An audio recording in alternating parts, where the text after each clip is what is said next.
আসসালামু আলাইকুম ভিউয়ার্স। তো আলহামদুলিল্লাহ, আজকে আমি আপনাদের সামনে এই সোনালী মুরগির বেশ কিছু সমস্যা তুলে ধরার চেষ্টা করব ইনশাআল্লাহ। সমস্যাগুলোর মধ্যে একটা হইতেছে, এরা যখন খাবার খায় তখন আপনার খাবারগুলা সব নিচে ফেলায়।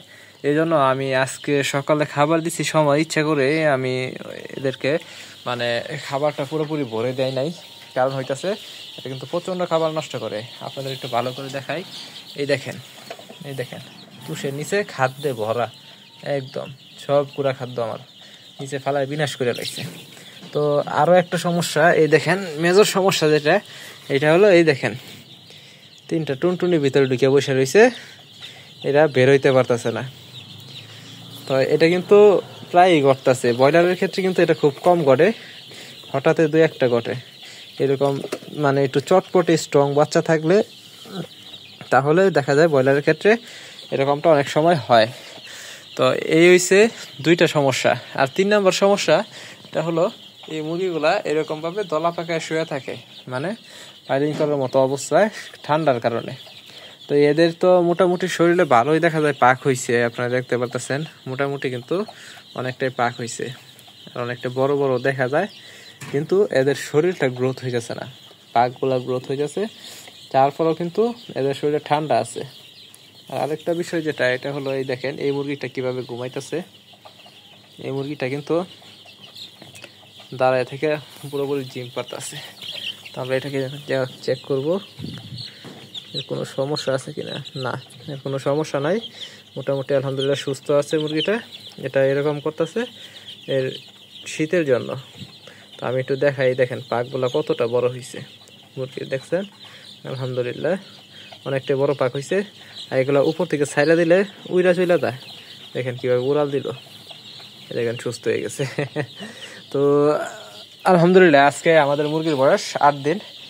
8 দিনে আমাদের মুরগিগুলো মোটামুটি এই অবস্থা আছে। আর এটা হলো আমাদের ছোট খামারটা, এবং এর পরবর্তীতে আমরা ভিডিও করে তুলে ধরবো আমাদের বড় খামারটা।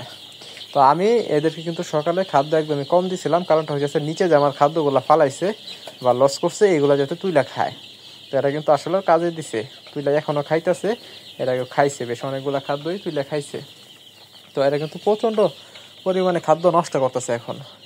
তো সামনে যদি এরকম করে তাহলে দেখা যাবে আমার 2 বস্তা খাদ্য তুষের সাথে মিশায় চলে যাব, এটা কিছু করার নাই। তো এখন আমরা মুরগিকে ওষুধ দিব, পানি দিব, এবং কি ওষুধ ব্যবহার করতেছি এটা ইনশাল্লাহ জানাই দিব। তো আমরা আগে কি ওষুধগুলো ব্যবহার করছি এগুলো কিন্তু ভিডিওর মাধ্যমে আপনাদের সামনে প্রকাশ করছি ইতিমধ্যে, আপনারা দেখে নেবেন কোন ওষুধগুলো ভালো, কি কোম্পানির ওষুধগুলো ভালো অবশ্যই দেখে নেবেন।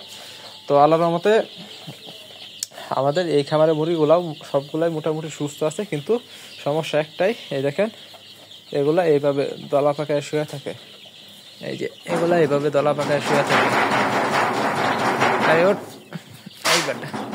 শুয়ে থাকে সমস্যা নাই, কিন্তু এই নিচে যেগুলা থাকে এগুলো একদম দুর্বল হয়ে যায়, শেষে গিয়া এগুলা একদমই দুর্বল হয়ে যায়, পরে উঠে দাঁড়াইতে পারে না। এই সবচেয়ে বড় সমস্যা।